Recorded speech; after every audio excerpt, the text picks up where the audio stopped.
नमस्कार, स्वागत है आपका बिहार समाचार में। बिहार वालों के लिए बड़ी खबर आ रही है। मुख्यमंत्री नीतीश कुमार जी, तेजस्वी यादव और सभी विपक्षी पार्टियों ने मिलकर बड़ी घोषणाएं कर दी है। साथ ही मौसम विभाग की तरफ से बड़ी खबर आ रही है। बिहार में आज तेज बारिश, वज्रपात और आंधी तूफान के संकेत दे दिए गए हैं। तो वहीं बिहार के गरीबों, मजदूरों और किसानों के लिए भी बड़ी घोषणाएं कर दी गई। तो आज की बिहार की बड़ी और काम की खबरों पर बात करेंगे। इससे पहले आपसे एक छोटी सी अनुरोध है, कृपया वीडियो को एक प्यारा सा लाइक अवश्य कर दीजिएगा। आपका लाइक करना ही हमारी मेहनत का फल होता है।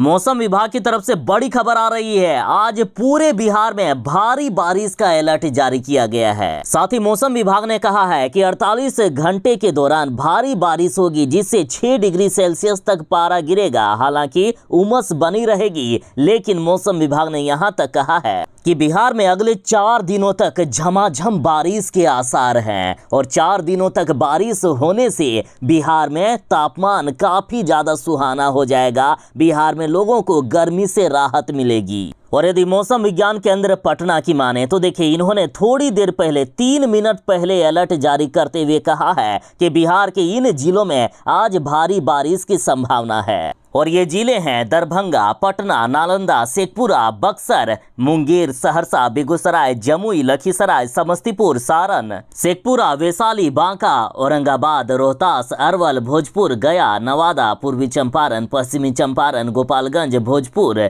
जहानाबाद, सिवान, कैमूर, किशनगंज, अररिया और कटिहार। किस दिन बिहार के शहरों का किस तरह से तापमान घटेगा, इसका पूरा लिस्ट भी जारी कर दिया गया है। साथ ही मौसम विज्ञान केंद्र पटना ने प्रेस विज्ञप्ति जारी करते हुए ये भी कहा है कि नागरिकों को उचित सावधानी एवं सुरक्षा के उपाय बरतने की सलाह है, क्योंकि बिहार में सिर्फ बारिश ही नहीं बल्कि तेज वज्रपात और आंधी तूफान के आसार बन रहे हैं। 40 से 50 किलोमीटर प्रति घंटे की रफ्तार से हवा चल सकती है। बिहार में सभी विपक्षी पार्टियों की बैठक से बीजेपी वाले डरे हुए हैं, क्योंकि यहां लगा है नीतीश कुमार का दिमाग और लालू यादव का एक्सपीरियंस। और नीतीश कुमार का दिमाग ये है कि कौन आखिर पीएम कैंडिडेट बनेगा, इसका खुलासा ही नहीं करो। और मानो इस बात से बीजेपी वालों की हाथ ही कट गए हो। अब बीजेपी वाले दिन रात ये कह रहे हैं कि आखिर बारात का दूल्हा कौन है दूल्हा, कम से कम ये तो बता दो, तब ना उन पर हम तंज कसेंगे, तब ना उन पर हम प्रहार करेंगे। यहाँ तो 18 सभी दिग्गज लगे हुए हैं और सभी मिलकर कौन बनेगा पीएम कैंडिडेट इसका खुलासा नहीं कर रहे हैं, ताकि बीजेपी वाले चाहकर भी कुछ नहीं कर पाए। बीजेपी वाले दिमाग लगाते हैं कि जब जब चुनाव का समय आएगा तब तक एक काम करो, नोटबंदी कर दो या नोट को ही बदल दो। तो इसी तरह से नीतीश कुमार और लालू यादव और अन्य विपक्षी पार्टियों ने मिलकर भी दिमाग लगाया कि इस बार हम सभी मिलकर तो चुनाव लड़ेंगे, लेकिन कौन बनेगा पीएम कैंडिडेट इसका खुलासा ही नहीं करेंगे, लास्ट टाइम में खुलासा करेंगे। देखते हैं बीजेपी वाले क्या कर सकते हैं।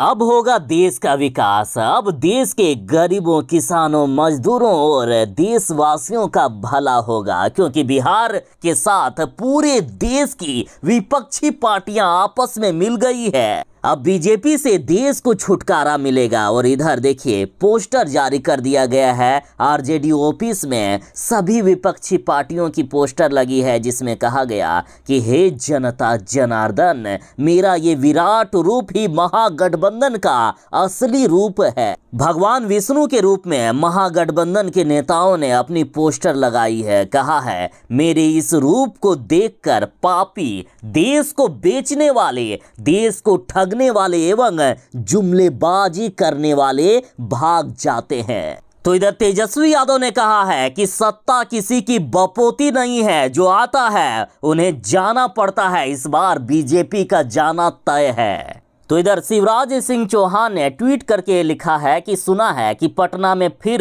काठ की हांडी चढ़ी है। तो देखिए, राजद ने इनको जवाब देते हुए कहा कि जली ना, और जलनी भी चाहिए। जलने की महक एमपी से बिहार तक आ रही है। सभी विपक्षी पार्टियों की बैठक खत्म हो गई है और बड़ा फैसला ले लिया गया है, जिससे बीजेपी की तो हालात मानो और भी खराब हो गई।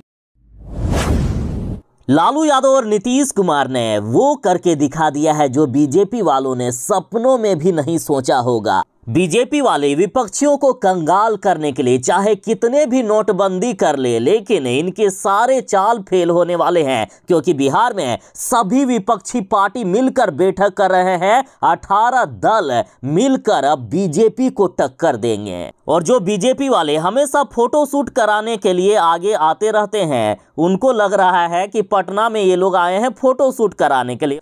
और अमित शाह का जरा बयान भी देख लीजिए। अमित शाह कह रहे हैं कि पटना में फोटो सेशन चल रहा है। अमित शाह बोले कि विपक्षी एकता कभी संभव नहीं।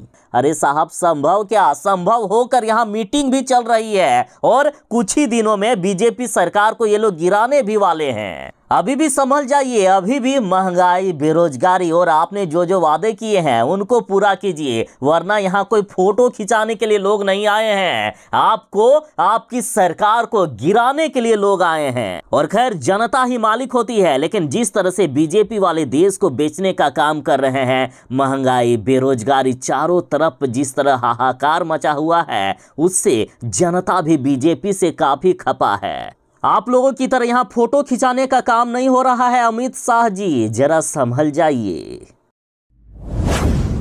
एक बिहारी 100 पर भारी, लेकिन यहाँ तो दो बिहारी हैं, नीतीश कुमार और लालू यादव।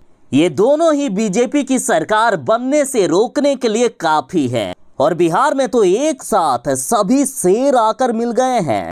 और बीजेपी वाले अभी भी अपने घमंड पर चूर हैं। वे लोग अभी भी खुद को शेर समझ रहे हैं और इन सभी विपक्षियों को गीदड़ समझ रहे हैं। देखिए बीजेपी का बयान है। बीजेपी ने कहा कि सभी गीदड़ मिल जाए तब भी शेर का कुछ नहीं उखाड़ पाएंगे। तो इस बयान पर महागठबंधन के नेताओं ने कहा है कि जब सभी शेर मिल जाएंगे तब तो शेर का उखाड़ पाएंगे ना, तब आखिर शेर कहाँ जाएगा? शेर को पिंजड़ों में बंद होना ही पड़ेगा। बीजेपी ने कहा कि जितने भी यहाँ पार्टियां आई है, सभी एक दूसरे को ठगने के साथ है, जनता को भी ठगने की कोशिश कर रहे हैं। साहब देखिए, जनता मालिक है, जनता जो तय करेगी उन्हीं की सरकार बनेगी। यदि आप ठगने का काम नहीं करते तो आज तक आप आखिर कैसे नहीं जीत पाए पश्चिम बंगाल में? हर बार आपकी हार कैसे होती है पश्चिम बंगाल में? लेकिन पश्चिम बंगाल में देखिए, ममता दीदी आपके लाख कोशिश करने के बावजूद हर बार फतह हासिल करती है। वहीं यदि दिल्ली में बात करें तो दिल्ली में आप लोग बार बार क्यों आखिर हार कर भागने को मजबूर होते हो? यदि आप लोग जनता को नहीं ठग रहे हो और यही लोग जनता को ठग रहे हैं तो आपकी सरकार अभी तक बन जानी चाहिए ना। जनता आखिर क्यों नकार देती है हर बार आप बीजेपी वालों को? अब जनता होशियार हो गई है, जनता सोच समझकर वोट करने लगी है। जो देश में काम करेगा, जो देश का विकास करेगा, जो जनता के बारे में, गरीबों के बारे में, किसानों के बारे में सोचेगा, जनता उन्हीं को वोट देगी। जो पढ़ाई, दवाई, कमाई, सिंचाई और सुनवाई की बात करेगा, जनता उन्हीं की सरकार चुनेगी। कांग्रेस ने ऐलान किया है कि बिहार जीत जाएंगे तो भारत जीत जाएंगे। बिहारियों के डीएनए में है कांग्रेस। यदि बिहार हम जीत जाएंगे, बिहार के लोगों का विश्वास जीत जाएंगे, तो मानो हमने देश जीत लिया हो। राहुल गांधी ने कहा कि पूरा देश समझ गया है कि नरेंद्र मोदी और भाजपा का मतलब सिर्फ 2-3 को फायदा पहुंचाना है, जिसमें अंबानी, अडानी आदि जैसे लोग हैं। वहीं कांग्रेस का मतलब देश के गरीबों के साथ खड़े होना और उनके लिए काम करना है। तो इधर ममता बनर्जी ने कहा कि दुआ कीजिए कि सब कुछ ठीक होगा। और इधर बड़ी खबर आ रही है कि मुख्यमंत्री नीतीश कुमार के आवास पर विपक्षी पार्टियों की महा बैठक खत्म हो गई है। विपक्षी धुरंधरों का महाजुटान से बीजेपी की हालात खराब हो गई और अब जो फैसला लिया गया है उससे बीजेपी वाले और भी डरे हुए हैं। और यहाँ सबसे बड़ी बात यह है कि चाहे कोई भी पीएम बने, लेकिन एक ही मुद्दा है, बीजेपी को इस बार सत्ता से हटाना है और विपक्षियों की सरकार बनानी है।